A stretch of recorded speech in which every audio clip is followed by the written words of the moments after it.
días, queridos hermanos y amigos que estamos aquí juntos en esta mañana. Por la gracia del Señor estamos aquí, nos ha socorrido, nos ha bendecido y es en su presencia que estamos reunidos, es en el nombre del Señor Jesús que hacemos todas las cosas sabiendo que Él está aquí en medio nuestro. Gracias a Dios porque podemos volver a ver nuestros rostros después de unas semanas en que no lo hemos hecho porque hemos estado de vacaciones, y el gozo es ver que el Señor a unos y a otros pues nos ha guardado. Como decía Ferran, traemos saludos de los hermanos allí, de las necesidades y de todas las circunstancias que se viven en el lugar donde hemos estado. Tema para orar que ya conocemos, así que vamos a darnos a la meditación de la palabra del Señor en esta mañana. En este pasaje que ha leído el hermano, los 3 primeros versículos del libro de los Hechos de los Apóstoles, es hermoso como el Señor usa a cada siervo suyo en la manera como Él lo quiere usar. Y en este caso, este libro de los Hechos de los Apóstoles fue escrito por Lucas como instrumento del Señor, asimismo como el Evangelio, que conocemos como el Evangelio según San Lucas. Ambos libros fueron escritos por este siervo del Señor, inspirado por el Espíritu Santo. Y este hermano, en los 2 libros que escribe, tanto en el Evangelio como en el libro de los Hechos, hace una introducción en ambos casos, mostrando que escribía estos tratados, como él los llama, a este cercano de él, este querido de él, llamado Teófilo. Y en estas introducciones que da, deja algunas enseñanzas muy importantes de parte de Dios para que su pueblo las recojamos y aprendamos de lo que el Señor aquí nos quiere decir. A veces nos parecería que una introducción es algo que hay que saltar y hay que ir directamente ya al meollo, y sin embargo nos encontramos que tanto en el Evangelio según San Lucas como en este libro de los Hechos, estas introducciones que hace Lucas son muy interesantes por las cosas que en ella revela. En este caso vamos a fijarnos un poquito en estos 3 versículos primeros del libro de los Hechos, cuando el versículo, vamos a leer los 3 versículos nuevamente. Dice: en el primer tratado, Teófilo, he hablado de todas las cosas que Jesús comenzó a hacer y a enseñar, hasta el día en que, habiendo dado mandamientos por el Espíritu Santo a los apóstoles que escogió, fue recibido arriba, a los cuales, después de haber padecido, se presentó vivo con muchas pruebas indubitables, apareciéndoles por 40 días y hablándoles del reino de Dios. Especialmente quería que parásemos atención en este versículo 3, este último versículo que hemos leído, por las cosas que aquí nos dice Lucas y también ligándolas por quién es quien nos las dice.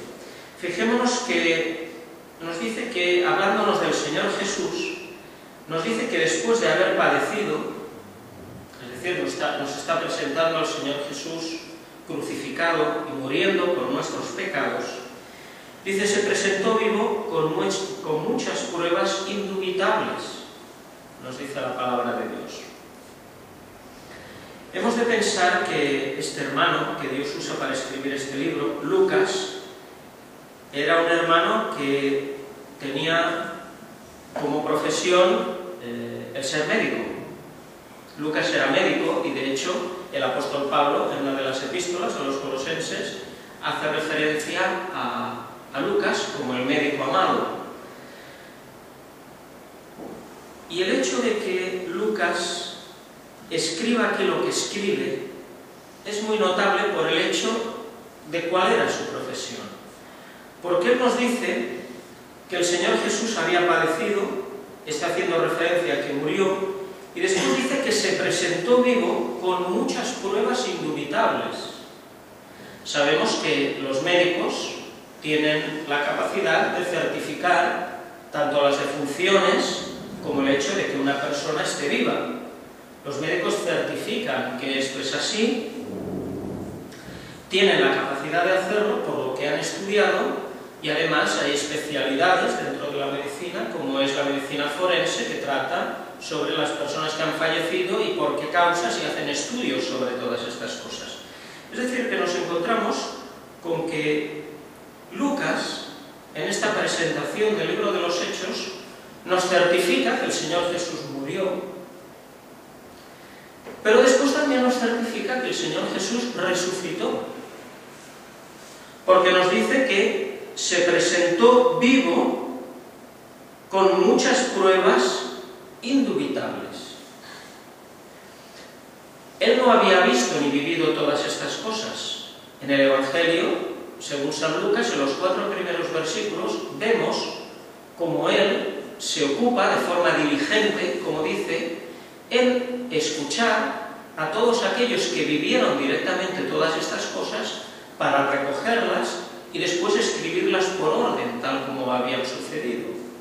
De manera que él, que no había vivido todas estas cosas in situ, personalmente, sí que por todo lo que había visto y oído de todos aquellos que habían estado con el Señor Jesús, nos dice que había pruebas indudables de que el Señor Jesús había resucitado. Y que esto te lo diga un médico es muy importante, porque sabemos que los médicos no dejan de ser científicos, ¿verdad? Y trabajan sobre cosas que estudian y sobre cosas que demuestran, sobre hechos empíricos, como ellos les llaman. Son todas aquellas cosas que se estudian, que se prueban, que dan unos resultados y que en función de esos resultados llegan a unas conclusiones. Cuando se establece que una enfermedad existe y se le da un nombre, como el síndrome de tal o la enfermedad de cual, cuando se ha estudiado cuál es el mal, cuáles son los síntomas que tiene y los efectos que produce. Cuando todo eso está perfectamente demostrado, se llega a la conclusión de que es tal enfermedad. ¿Cómo se combaten esas enfermedades? Pues los laboratorios farmacéuticos, los farmacéuticos, los químicos, los médicos, estudian sobre los compuestos moleculares y hacen medicamentos. Los prueban durante 1 año, 2, 3, 10, muchísimo tiempo, hasta que llegan a la conclusión de que ese medicamento sirve para atacar tal bacteria, tal enfermedad. De manera que todos estos científicos, los médicos también, trabajan sobre datos que estudian y que llegan a la conclusión de que son ciertos, de que son reales y de que son así. Y aquí nos encontramos a este hombre, que es un siervo del Señor, que además es un médico, y que nos dice que había pruebas indudables de que el Señor Jesús había resucitado. No había ninguna duda de que eso era así. Y eso es necesario que nos lo diga así la palabra del Señor, porque son cosas que refuerzan totalmente nuestra fe. Nos dice la palabra de Dios, es indudable que el Señor Jesús resucitó. Y nosotros decimos amén y nos gozamos en eso, porque efectivamente el Señor Jesús resucitó. La palabra nos lo dice así, un primer día de la semana, como el día de hoy, el Señor Jesús resucitó. Y es indudable que fue así. Además de decirnos esto, de que se presentó vivo con muchas pruebas indudables, nos dice que se les apareció por 40 días. No es que el Señor Jesús cuando resucitó se apareciera una vez a uno y que los otros hubieran podido pensar, ha tenido una alucinación, ha tenido una visión, o que él mismo, que lo hubiera visto, lo pensara. No se les apareció una sola vez, no se les apareció un solo día, se les apareció, nos dice la palabra, por 40 días, de manera que era perfectamente demostrable, indudablemente certificable, que el Señor Jesús había resucitado y que no había ninguna duda de esto. Y además nos dice Lucas que les habló del reino de Dios, de manera que no solamente que se les apareció y le vieron, sino que además el Señor Jesús daba un mensaje a aquellos que le veían, de manera que eso también certificaba que efectivamente el Señor Jesús estaba allí, que había resucitado y que les estaba hablando. Así que tenemos pruebas indudables de que él había resucitado por sus apariciones, tenemos que lo hizo por 40 días y tenemos que lo hizo hablando del reino de Dios. Y sabemos que el Señor Jesús apareció a muchos. Si leemos los evangelios veremos que a la primera a la que apareció fue a María Magdalena. Apareció también a las mujeres que estaban con ella, que le vieron. Apareció a los dos discípulos que iban caminando por el camino de Maús, ¿recordáis? Uno se llamaba Cleofas, el otro no lo sabemos. Apareció, como dice el apóstol Pablo escribiendo a los Corintios en la primera carta, en el capítulo 15, a más de 500 hermanos juntos. Apareció a todos estos. Pero Lucas, cuando escribe aquí el libro de los Hechos, reduce ese campo y circunscribe esas apariciones a los 11 apóstoles que el Señor había escogido, mostrándonos que esas apariciones que hizo a ellos 11 eran suficientemente demostrables de que el Señor Jesús había resucitado. Fijémonos como dice en el versículo 2, hasta el día en que, habiendo dado mandamientos por el Espíritu Santo a los apóstoles que escogió, fue recibido arriba, a los cuales, a estos apóstoles, después de haber padecido, se presentó vivo. Es decir, que aunque el Señor se apareció a muchos, hubo unas apariciones muy especiales que fueron las que vieron estos 11 discípulos, estos 11 apóstoles que el Señor había escogido. Y como la palabra del Señor nos la revela, pues haremos un breve repaso por estas apariciones del Señor Jesús a sus 11 apóstoles, para que veamos cómo fueron, cómo realmente es indudable de que fueron así, tal como escribe Lucas, y para que estas cosas nos afirmen aún mucho más en nuestra fe. Si vamos al Evangelio según San Lucas, en el capítulo 24,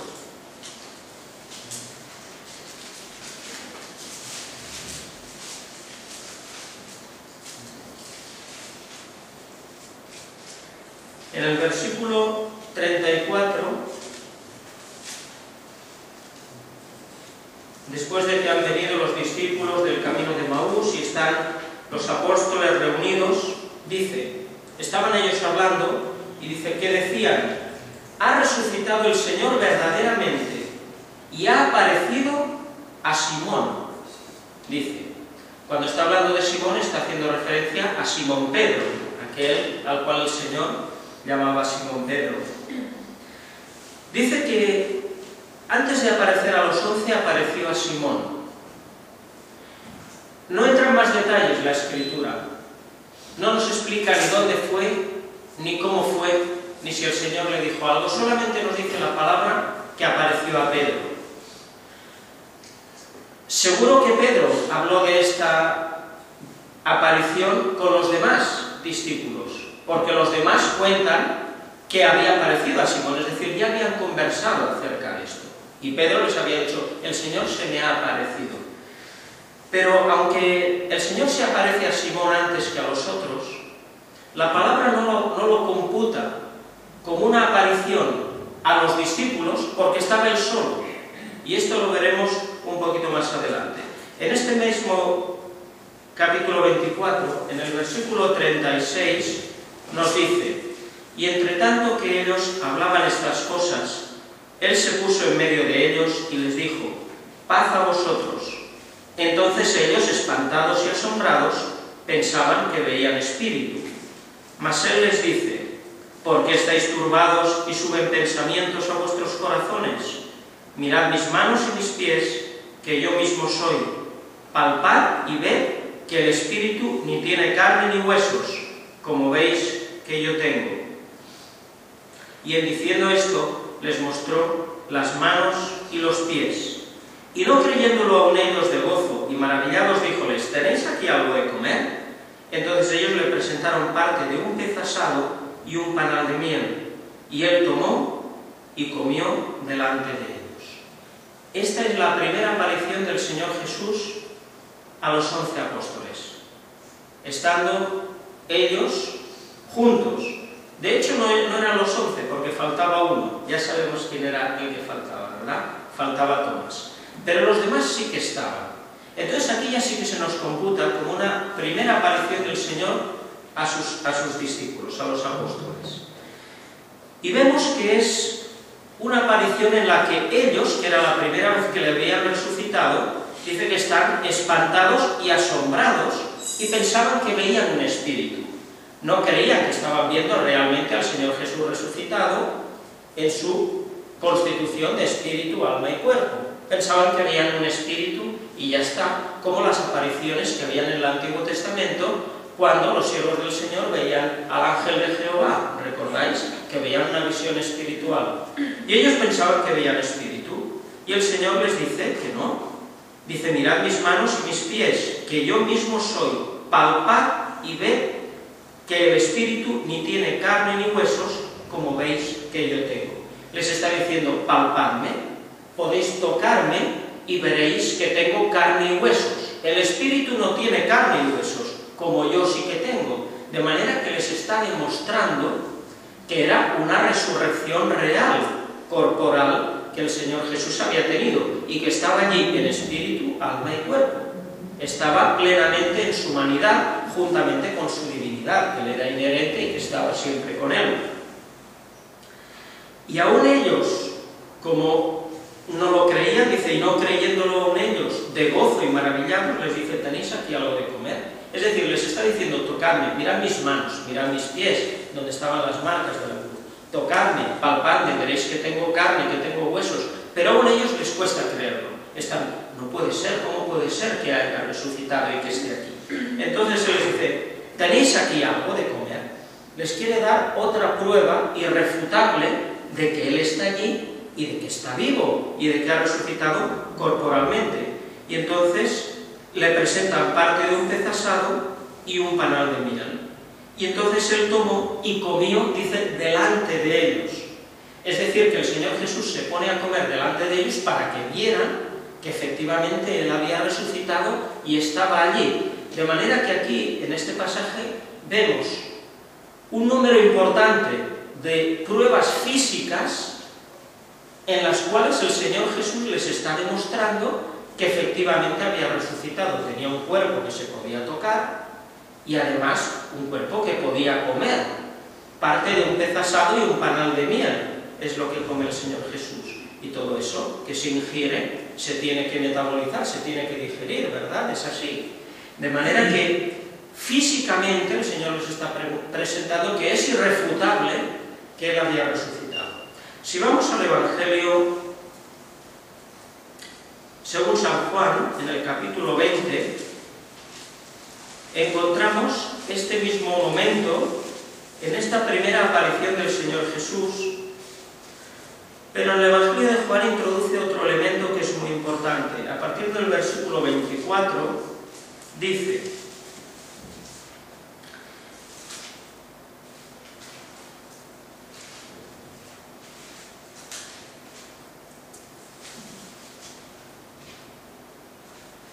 no, perdón, el versículo 36. A ver, perdonadme un momentito. No, Juan 20, el capítulo 20, los versículos 19 y 20. Aquí está el pasaje que quería encontrar. Dice: y como fue tarde aquel día, el primero de la semana, y estando las puertas cerradas donde los discípulos estaban juntos por miedo de los judíos, vino Jesús y púsose en medio y díjoles: paz a vosotros. Y como hubo dicho esto, mostróles las manos y el costado, y los discípulos se gozaron viendo al Señor.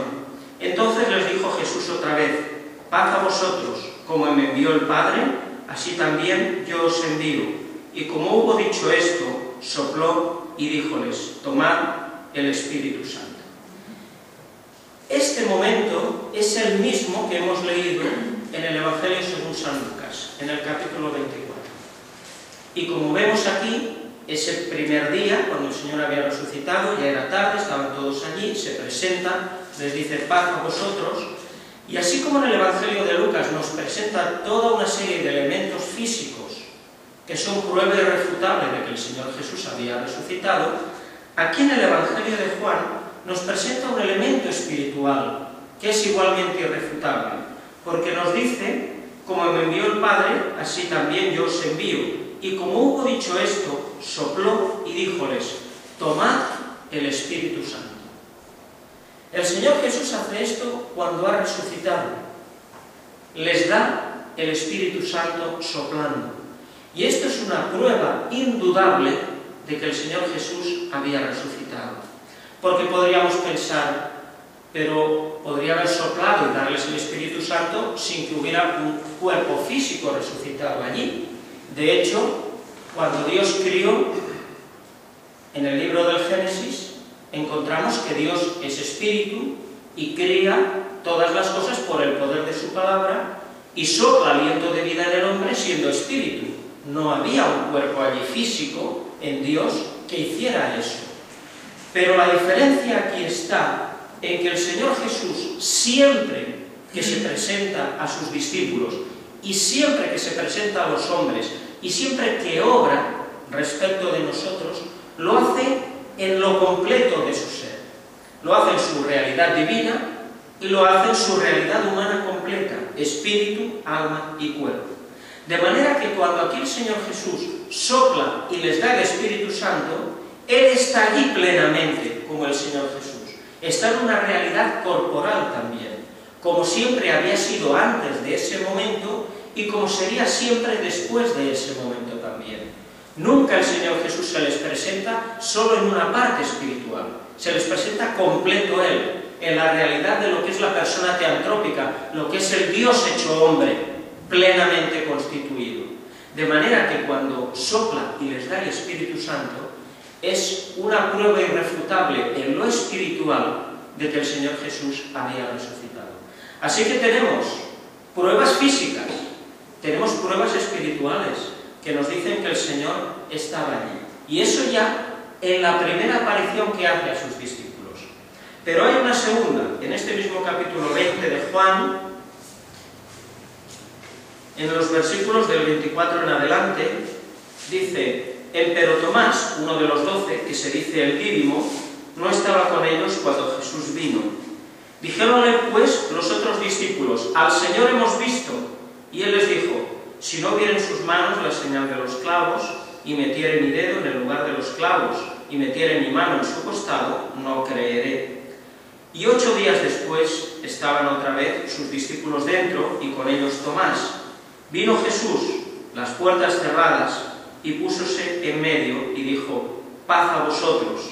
Luego dice a Tomás: mete tu dedo aquí, y ve mis manos, y alarga acá tu mano, y métela en mi costado, y no seas incrédulo, sino fiel. Entonces Tomás respondió y díjole: Señor mío y Dios mío. Dícele Jesús: porque me has visto, Tomás, creíste. Bienaventurados los que no vieron y creyeron. La segunda vez que el Señor se aparece a sus discípulos. En la primera faltaba uno, que era Tomás. En esta segunda Tomás también está. Pasan 8 días. En esos 8 días no había habido ninguna otra aparición del Señor. Esta es la segunda.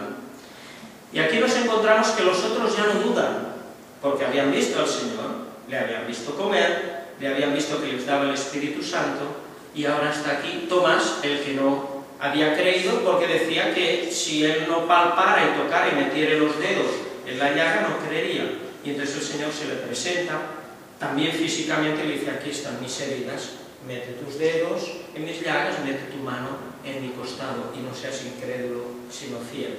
Y Tomás creyó. Vemos pues también indudablemente esta segunda aparición del Señor.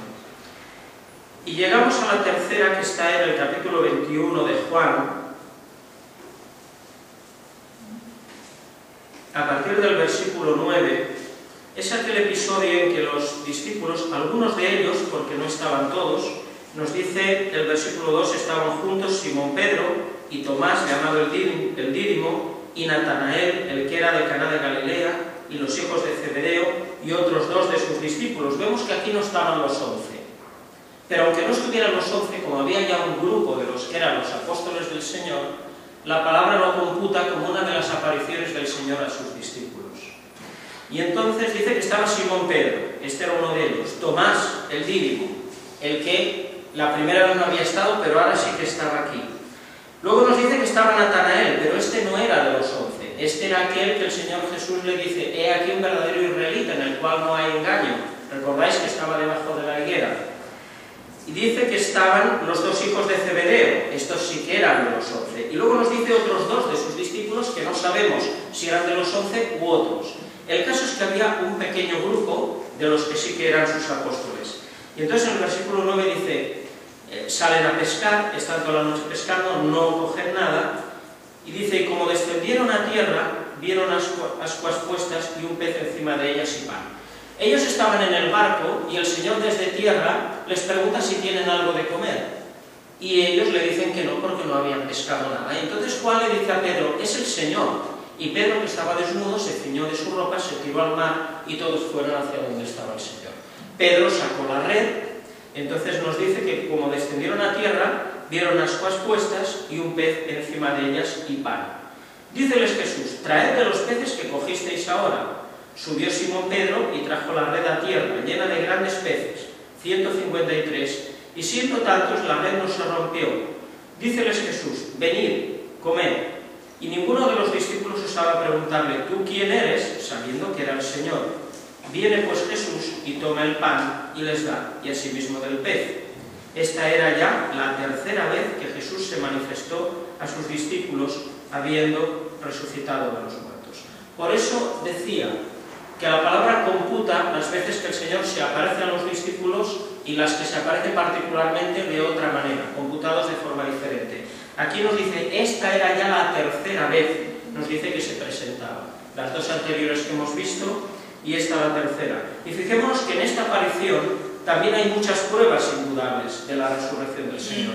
Hay aquí un número importante de elementos físicos que se manifiestan. Dice que vieron ascuas puestas y un pez encima de ellas y pan. Todo esto son elementos físicos. Hay un pez que estaba puesto allí para asarse, hay pan que después el Señor partió y les dio a los discípulos.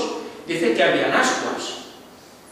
Y nosotros estos días que hemos estado allí de vacaciones hemos hecho algunas cosas a las ascuas, y los que estábamos más cerca de las ascuas, yo os puedo asegurar que existen, que son físicas y que queman. Es decir, que estamos hablando de que aquí había unos elementos físicos irrefutables que el Señor había puesto allí porque había resucitado. Dice que trae la red a tierra y el Señor les dice que vengan, que coman, y el Señor toma del pan y les da, y asimismo del pez. Pero además de estos elementos físicos, hay un elemento espiritual aquí muy importante, que es que ven al Señor obrando un milagro como lo habían visto obrar milagros antes de que hubiera sido crucificado. Recordamos muchos de los milagros del Señor. Y aquí el Señor hace otro, y les da una pesca milagrosa cuando ellos no habían pescado nada en todo el tiempo que habían estado pescando. Dice: 153 grandes peces pescaron. Y además, siendo tantos, nos dice que la red no se rompió, porque lo natural es que estirando de toda aquella masa enorme de pescado, pues la red se hubiera acabado rompiendo. Es decir, que ven este milagro del Señor, lo cual también para ellos fue una prueba indudable de que el Señor Jesús verdaderamente había resucitado. Luego nos encontramos, y vamos rápidamente, en el Evangelio de Mateo, en el capítulo 28,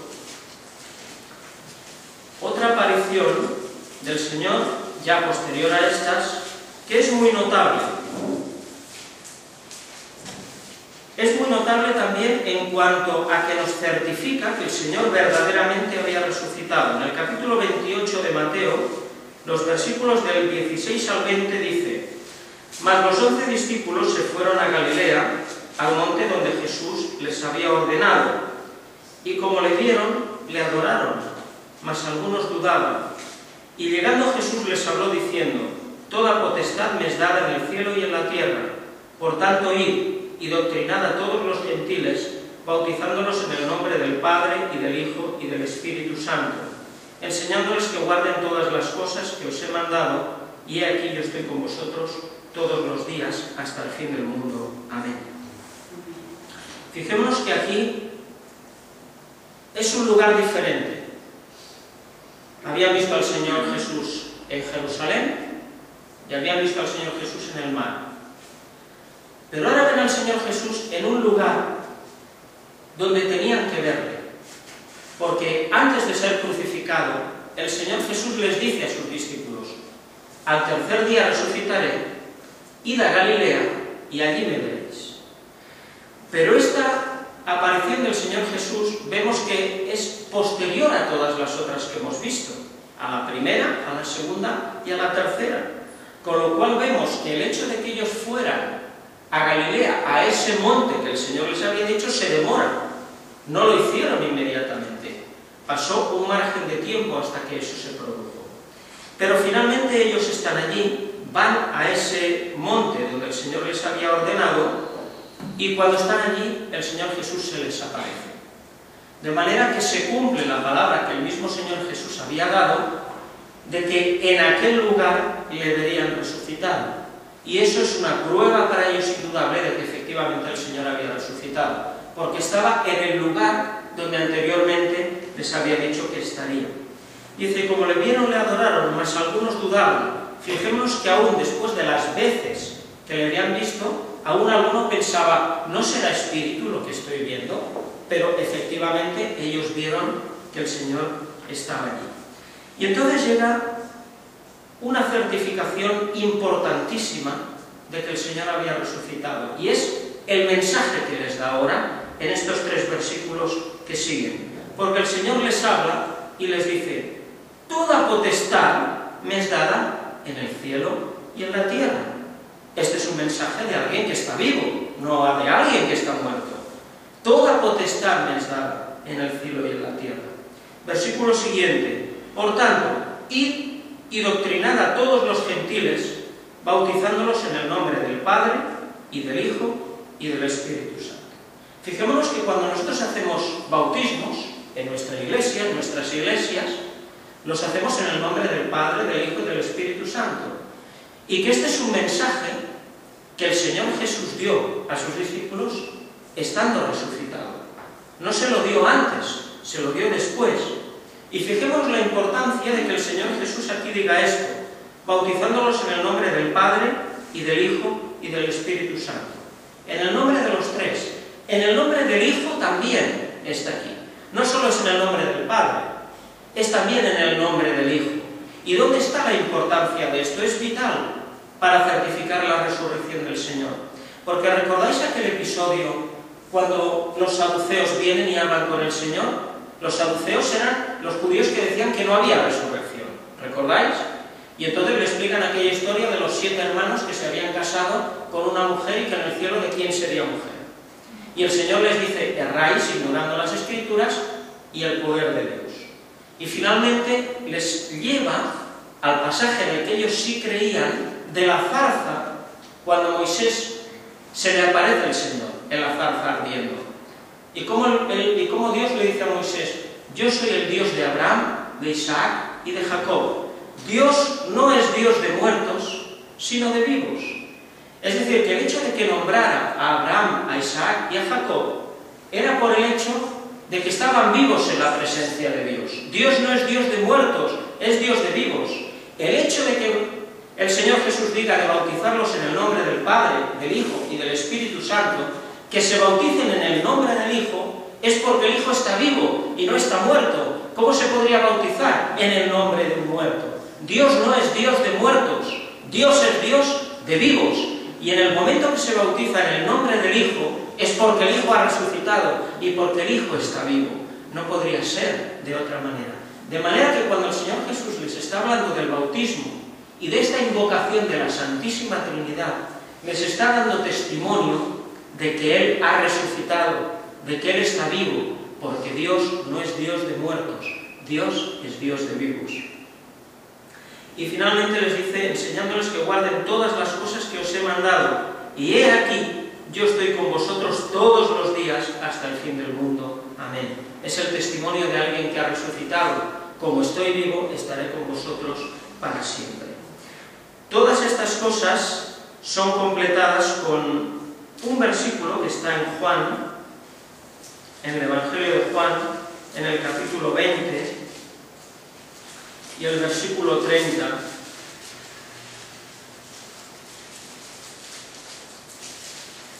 Cuando Juan, que sí que había vivido todas estas cosas con el Señor, las anteriores las de la crucifixión, porque Él estuvo allí al pie de la cruz, y las posteriores, la resurrección del Señor, dice en el versículo 30, y también hizo Jesús muchas otras señales en presencia de sus discípulos que no están escritas en este libro. Así que además de todas estas apariciones resucitado que vemos en la Escritura, hay muchas otras, dice la palabra del Señor, que en esos 40 días se produjeron, que no están escritas, pero que fueron ciertas, que fueron verdad y que testificaban que efectivamente el Señor Jesús había resucitado. Y finalmente hay una última aparición, que es la que encontramos en Hechos, en el capítulo 1, a partir del versículo 9, cuando los saca a los discípulos ahí en Jerusalén, los saca a Betania, al monte de los Olivos, y les dice, y habiendo dicho estas cosas, viéndolo ellos, fue alzado, y una nube le recibió y le quitó de sus ojos.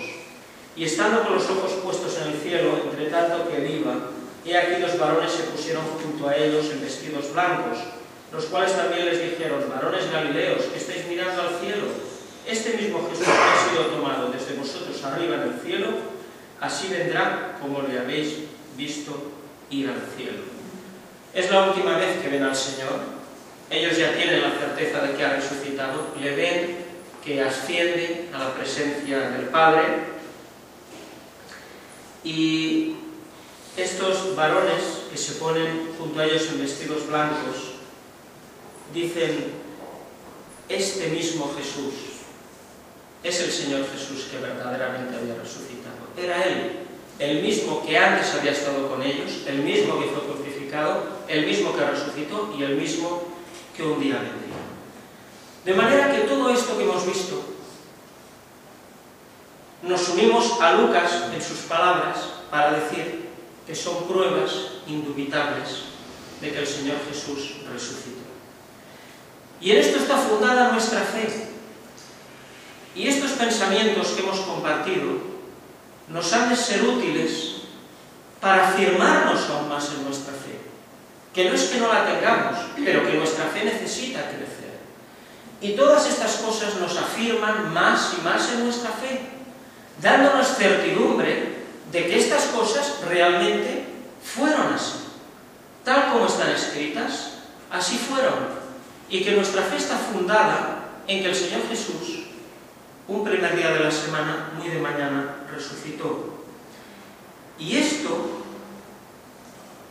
nos ha de hacer vivir el pensar en la resurrección del Señor Jesús y el pensar en la certeza de esa resurrección. Nos ha de hacer vivir más intensamente el poder de Dios en nuestras vidas. Que es algo que creo, hermanos, particularmente en mi vida, que me falta vivir más esa realidad. Pero que el pensar en la resurrección del Señor Jesús me anima, me estimula, me esfuerza para vivir más en el poder de Dios. Porque la resurrección del Señor Jesús está totalmente relacionada, inseparablemente vinculada con el poder de Dios. Por eso el apóstol Pablo, cuando escribe a los Efesios, en el capítulo 1, y los versículos 19 y 20, escribe de la siguiente manera, fijémonos cómo lo dice. Efesios 1, 19 y 20. Igual aquella supereminente grandeza de su poder, está hablando de Dios, para con nosotros los que creemos, por la operación de la potencia de su fortaleza, la cual obró en Cristo, resucitándole de los muertos y colocándole a su diestra en los cielos.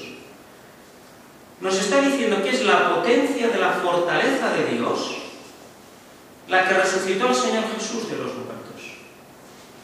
Solo el poder de Dios puede hacer esto. Y en Cristo fue así. Pero ese poder, esa fortaleza del poder de Dios, que nos habla que resucita el Señor, nos dice que es para con nosotros los que creemos. Dice, aquella supereminente grandeza de su poder para con nosotros los que creemos. De manera que ese poder de Dios que levanta de los muertos al Señor Jesús, es el poder de Dios que ahora está en nosotros y que es para nosotros, los creyentes. Esa es la realidad que nos dice aquí la palabra del Señor, ¿o no lo dice así? ¿Lo hemos leído bien? De manera que el poder de Dios, el todopoder de Dios, está para con todos nosotros los que hemos creído, para acompañarnos en nuestra vida. Ahora lo que hemos de ver es si realmente los creyentes vivimos en ese poder de Dios, o vivimos un poquito en flojera, vivimos así como apocados, como en poca cosa, como en poca sustancia de vida, o vivimos en poder.